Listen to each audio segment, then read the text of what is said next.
Today we're going to study a little bit more on one of the qualities of technical writing, which is clarity. To have good clarity, you must be very careful of your verbs.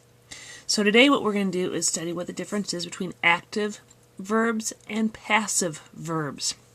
You'll often hear that referred to as active voice and passive voice. So, in this one, in the active verbs, the subject does the action. In this case, I threw the ball. The subject, which is right here, threw the ball. Or Bob ate the sandwich. Bob is doing the action. Now you can compare that to the passive voice. Similar sentences. In this case, in the passive voice, the subject does not do the action. The ball was thrown by me. The sandwich was eaten by Bob.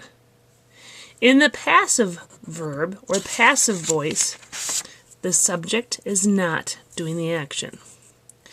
I threw the ball, active.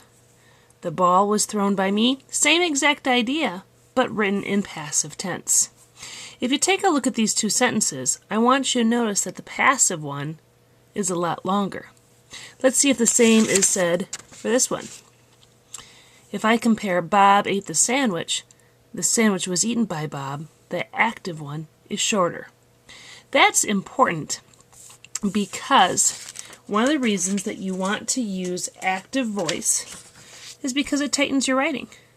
It tends to be better understood, and it clarifies your meaning. By tightening your writing, it means that you can cut out words. One of the things that you're going to understand in my class is I'm going to have you do something called the 10% cut.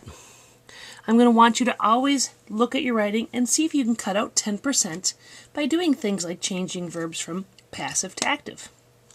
It also says that active voice tends to be better understood. A study has said that when people have a lower degree of education, it is better to speak in active voice. It tends to be better understood. Since you will be learning to write for a bigger audience, you better be writing in active voice. And clarifies meaning. You're going to understand that a little bit better when we talk about why you use passive.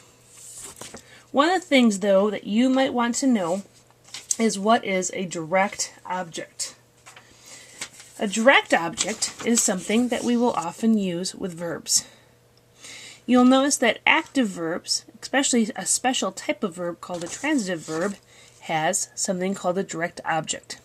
A direct object answers the what or the whom. For instance, I threw what? The ball. The ball is the direct object. Bob ate what? The sandwich. Sandwich is the direct object. One of the reasons why I want you to know this term, direct objects, is simply so you have the language that you might need to talk about sentence construction. Now, here's the deal. When we talk about passive, there are reasons sometimes to use passive. Why would you want to use passive? Well, to obscure who did the action. For instance, you never want to say,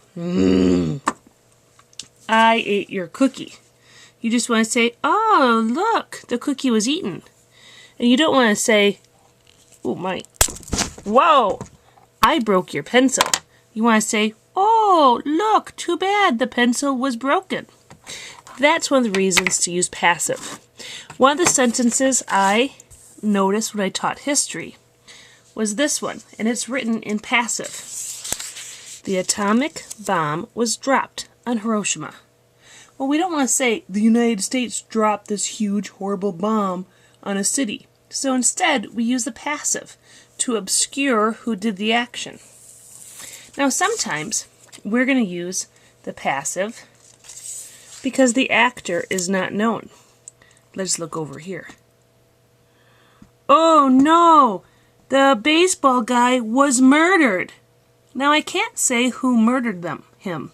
I just can say he was murdered. I have 3 contenders. I think this guy, with his weapon, yeah, he's a leading contender. So if we don't know who did the action, then we might want to use passive. Now, we also sometimes use passive to convey authority. For instance, we might say, visitors are not allowed after 10 p.m. There are many different reasons to use passive, but in this class, I'm going to ask that you almost always choose to use the active verb.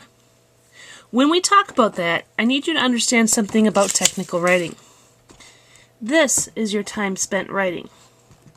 Now, in technical writing, this is what they say. 25% of your time should be in pre-writing. Odds are, if you're a typical high school student, you don't even do that. 25% of your time should be in writing. Odds are, if you're a typical high school student, you've spent almost all of your time writing. You tend not to pre-write. But here's the key difference. In technical writing, 50% of your time is spent in revision. And that's looking for things like active verbs. When you are looking for revision, you are starting to make sure you work on things like clarity and organization, accuracy, and conciseness. All right. Thank you very much for listening.